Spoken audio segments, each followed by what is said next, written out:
ini kelompok 1 akan membahas tuntas tentang disfraksia. Selamat menyaksikan! Baik, yang pertama adalah pengertian disfraksia. Disfraksia adalah kondisi yang memengaruhi gerakan serta koordinasi tubuh. Kondisi ini dikenal juga sebagai gangguan koordinasi perkembangan yang memengaruhi keterampilan motorik kasar dan halus. Terkadang fungsi kognitif.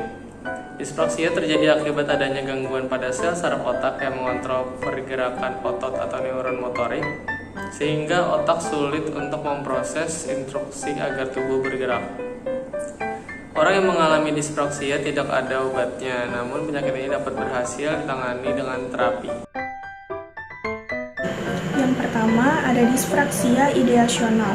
Anak dapat melakukan gerak kompleks tapi tidak mampu menyelesaikan secara keseluruhan, terutama dalam kondisi lingkungan yang tidak tenang. Kesulitan terletak pada urutan gerakan. Anak sering bingung dalam mengawali aktivitas, misalnya mengikuti irama musik. Kemudian ada disfraksia konstruksional. Anak mengalami kesulitan dalam melakukan gerakan-gerakan kompleks yang berkaitan dengan bentuk seperti menyusun balok dan menggambar. Kondisi ini dapat memengaruhi gangguan menulis. Hal ini disebabkan karena kegagalan dalam konsep konstruktif. Baik, selanjutnya ialah disfraksia ideomotor, yaitu disfraksia ideomotor ditandai kurangnya kemampuan dalam melakukan gerak praktis sederhana seperti menggunting atau menggunakan sendok. Gerakannya terkesan canggung dan kurang luwes. Dan selanjutnya yang terakhir yaitu disfraksia oromotor atau oral, sering ditemukan pada anak yang mengalami perkembangan disfasia atau gangguan perkembangan bahasa. Anak mempunyai gangguan dalam bicara karena adanya konsep gerakan motorik di dalam mulut. Berbicara dipandang sebagai bentuk gerakan halus dan terampil dalam rongga mulut, sehingga anak kurang mampu kalau diminta untuk menirukan gerak atau misalnya menjulurkan atau menggerakkan lidah.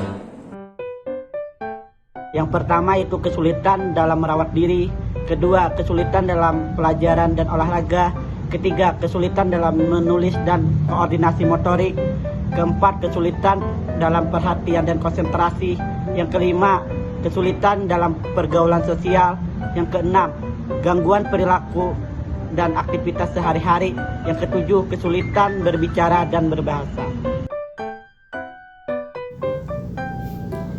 Faktor penyebab disfraksia adalah adanya gangguan pada sel saraf yang bertugas untuk menyampaikan sinyal dari otak ke otot-otot anggota tubuh.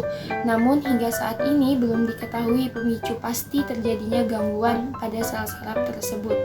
Namun ada beberapa faktor yang diduga dapat meningkatkan risiko anak mengalami disfraksia. Yang pertama, memiliki keluarga dengan riwayat gangguan koordinasi perkembangan.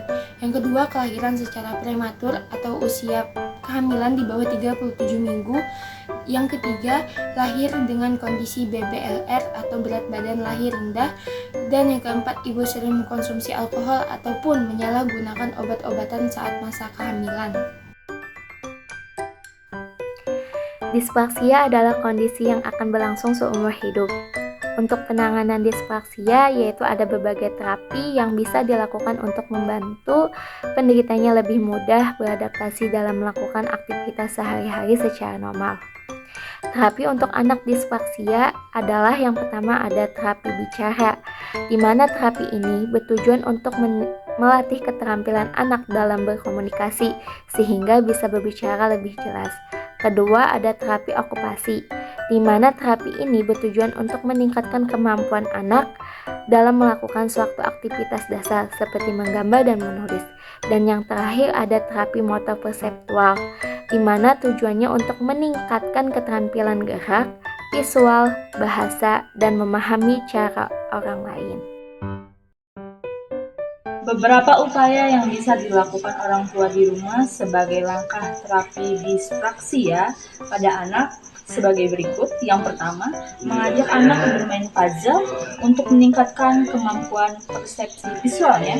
Yang kedua, sering berlatih lempar bola untuk membantu meningkatkan koordinasi gerak tangan dan mata. Yang ketiga, motivasi anak agar lebih sering menulis dan menggambar menggunakan beberapa alat tulis. Dan yang terakhir, mengajak anak melakukan aktivitas aktivitas fisik ringan bersama secara rutin. Nah, setelah melihat penjelasan dari teman-teman kelompok 1 tentang apa itu dispraksia, apakah kalian sudah memahaminya? Untuk itu kita tutup dulu ya. Wassalamualaikum warahmatullahi wabarakatuh.